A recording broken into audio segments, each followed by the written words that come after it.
Salut à tous, c'est Richard, content de vous retrouver aujourd'hui pour cette nouvelle vidéo. On va s'intéresser à mes points forts et mes points faibles concernant la prise de masse. Vous le savez, ça fait 7 mois maintenant que je suis en plein dans un challenge prise de masse 100% aux élastiques. Et bien on va regarder ensemble ce qui joue en ma faveur et ce qui joue en ma défaveur. Pour ça, on va diviser la vidéo en 4 parties. La première, elle va être dédiée à des données générales telles que mon âge ou ma taille. La deuxième va s'intéresser à mon parcours de vie, le fait notamment que j'ai fait beaucoup de basket auparavant. La troisième va concerner des données anatomiques et notamment on va regarder l'épaisseur de mes os. Et pour finir, je vais me confesser sur mes points forts et mes points faibles au niveau musculaire. On en a tous. Et bien, je vais vous parler des miens à la fin de la vidéo. Allez, on attaque la première partie sur les données générales. Alors la première et principale chose, c'est l'âge. J'ai 37 ans et ça c'est un gros point noir pour la prise de masse. Pourquoi? Vous le savez peut-être, on ne prend pas du muscle à 37 ans comme on le prendrait à 20 ans. À 20 ans, on a le corps qui récupère très rapidement. Les muscles, les tendons, les articulations vont pouvoir absorber une grosse charge d'entraînement. Dans mon cas, c'est pas du tout la même. Si je m'amusais à faire coup sur coup beaucoup d'entraînement, eh bien j'aurais très rapidement des douleurs aux articulations, aux tendons et le résultat au niveau musculaire ne serait pas optimal. La raison, c'est que eh bien, il faut laisser du repos aux muscles pour qu'ils puissent se régénérer et plus on avance dans l'âge, plus il faut du temps. Donc en gros, ma progression est contrainte à être étalée dans le temps, tandis que quand on est jeune, ça peut aller beaucoup plus vite. Il y a un autre paramètre qui rentre en compte au niveau de l'âge, ce sont les hormones et plus particulièrement le taux de testostérone.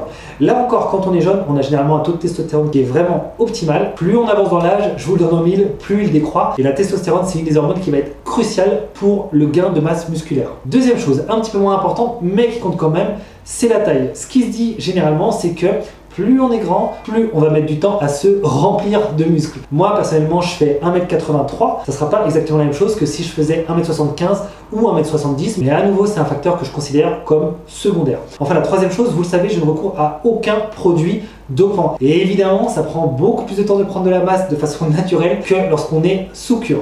On passe à la deuxième partie, mon parcours de vie. Alors vous le savez, j'ai fait beaucoup de basket entre 15 et 35 ans. Et bien ça a des avantages. Le premier, c'est que justement en termes de récupération, j'ai quand même une récupération qui doit être pas trop mauvaise grâce à tous ces antécédents sportifs. Et oui, j'ai été habitué à beaucoup bouger mon corps pendant ces années de basket, ce qui fait que mon corps est quand même habitué à prendre une bonne charge de travail. La deuxième chose que cela implique, c'est que je ne stocke pas de gras facilement. Alors ça, en fait, je le classe comme un avantage, mais c'est également un petit inconvénient pour la prise de masse. Je dois avoir un métabolisme rapide, ce qui fait que je peux ingérer des énormes quantités d'aliments, et c'est ce qui se passe pendant cette prise de masse. Je mange vraiment en grosse quantité, et pourtant, parfois, je stagne un petit peu. Bon, là, ça va, globalement, j'ai pris 6 kilos en 7 mois, ce qui est conforme à mon objectif, mais quand même j'ai dû vraiment me saigner pour arriver à mes fins. Et enfin, entre en gros 18 et 23 ans, j'avais fait de la muscu justement parallèle au basket, ce qui peut produire un phénomène de mémoire musculaire. Ce qui veut dire que certains gains que j'avais fait à l'époque à la salle peuvent se traduire encore aujourd'hui à travers les élastiques. Ce qui fait que mon corps peut peut-être prendre un petit peu plus rapidement que normal grâce à ces antécédents qui datent d'il y a maintenant 15 ans. Donc à nouveau, il y a quand même un gros laps de temps entre les deux, je ne sais pas à quel point ça joue, mais bon, c'est quand même à prendre en compte comme un avantage dans ma prise de masse. Voyons maintenant quelques données anatomiques. Alors ici, je me suis intéressé à l'épaisseur de mes os. Vous le savez probablement, plus on a les os larges, plus on va apparaître naturellement massif. Du coup, je me suis amusé tout d'abord à prendre mon tour de poignet. Je fais 17 cm de circonférence et j'ai comparé à la mesure moyenne des Mister America entre 1939 et 1954. Pourquoi cette période? Eh bien c'est parce qu'à l'époque, il n'y avait pas encore de dopage massif dans la muscu. Donc en regardant un petit peu les chiffres, la moyenne des vainqueurs avait un tour de poignet de 19,44 cm, donc 2 cm et demi au-dessus du mien. Je suis pas en train de vous dire que si j'avais une poignée plus gros, je serais en train de défiler sur les podiums de Mister America, mais voilà, en tout cas on sait que ça va jouer également un petit peu. Pour ceux que ça intéresse, cette étude je l'ai trouvée sur le site de Rudy Koya, je vous mets le lien directement en description.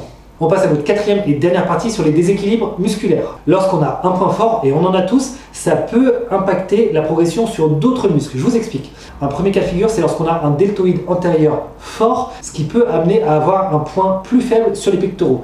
Par exemple, lorsqu'on est sur un exercice de pompe ou de développé couché en salle de muscu, eh bien on va presser, mais au lieu que ce soit essentiellement les pectoraux qui fassent le travail, eh bien personnellement je suis dans ce cas de figure, ou en tout cas je l'étais. Quand je faisais de la musculation il y a 15 ans en arrière, je faisais beaucoup de développé couché sans avoir conscience des points forts et des points faibles, ce qui fait que j'ai pas mal développé mes deltoïdes antérieurs. Aujourd'hui, quand je fais les pompes aux élastiques, je m'assure d'avoir vraiment une position très précise pour cibler le travail sur les pectoraux et ça fonctionne.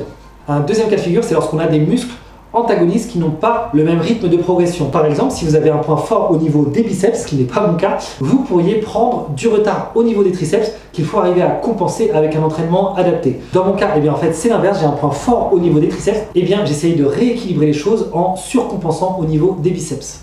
Ok, j'espère que cette vidéo vous a plu. Moi perso, ça m'a mis un petit peu le moral en berne à force de faire la liste de tous mes points faibles. Mais bon, j'ai quand même quelques points forts, donc ma prise de masse devrait continuer à bien se passer. Comme d'habitude, si le contenu vous a plu, je vous invite à liker la vidéo, à la partager au plus grand nombre. Et si ce n'est pas déjà fait, à vous abonner à la chaîne. Vous savez, je traite tout ce qui concerne les élastiques de musculation. Sur ce, je vous souhaite une très bonne journée et je vous dis à bientôt. Ciao!